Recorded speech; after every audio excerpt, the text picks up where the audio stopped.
Bikeriders is a new crime thriller film that just hit the theaters and is directed by Nichols and stars Austin Butler as a member of a biker gang, the Vandals. Now, over the course of this film, we watch a biker gang grow from just a local gang to now evolving and adding multiple chapters and newcomers to this gang, which eventually leads to the original gang, the Vandals, losing its sense of identity along the way and turning much more into a sinister real life gang. Now, this film takes place over the course of a decade from about 1960s to the 1970s, and while it's centered around Austin Butler's character Benny, it's actually told from his girlfriend's perspective in this film, Kathy, played by Jodie, as she is kind of the narrator for this entire movie from beginning to end. Now, the cast in this film is absolutely outstanding. One of the main members of the cast and of this film is Tom Hardy. He plays the character Johnny, who is the leader of the Vandals gang and who put the entire operation together. But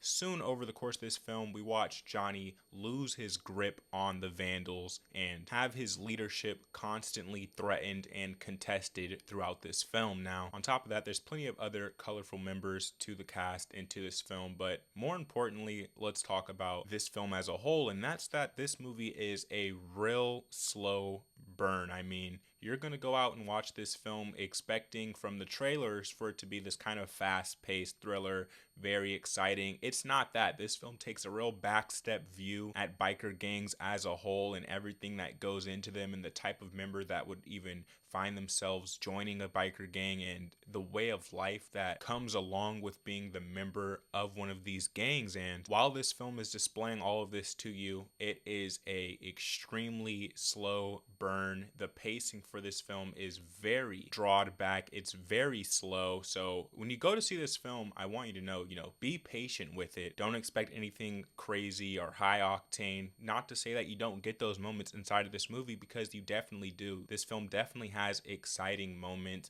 along the way, but they're here and there. It's not a consistent ride throughout the entire movie. Now, while being a slow burn, this is still a very well told story that this film tells, and it really puts the audience in the mind of someone who is a biker and may even influence the viewers to want to join a bike gang. Honestly, it makes it look very appealing throughout this film, while also showing the sad reality of it and the darkness of it and everything that comes along with the gang life. Now, with that being said, overall, this is a really solid film. I really appreciated this one. I'm glad to see Austin Butler back starring in another film. Of course, recently he's been in Elvis, he's been in Dune Part 2, and now he has another lead role here with the Bikeriders, and I think he did a very good job inside of this film. So with that being said, let's go ahead and drop the official rating for the Bikeriders. I give the Bikeriders a 8 out of 10. It gets the 8 out of 10. A very solid film to go see at the theaters, to go watch at the cinemas. But like I said,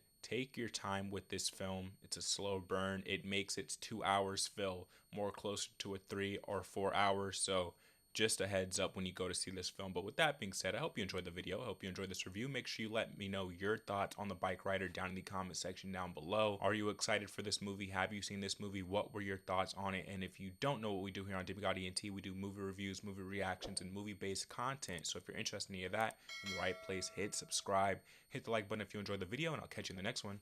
Peace.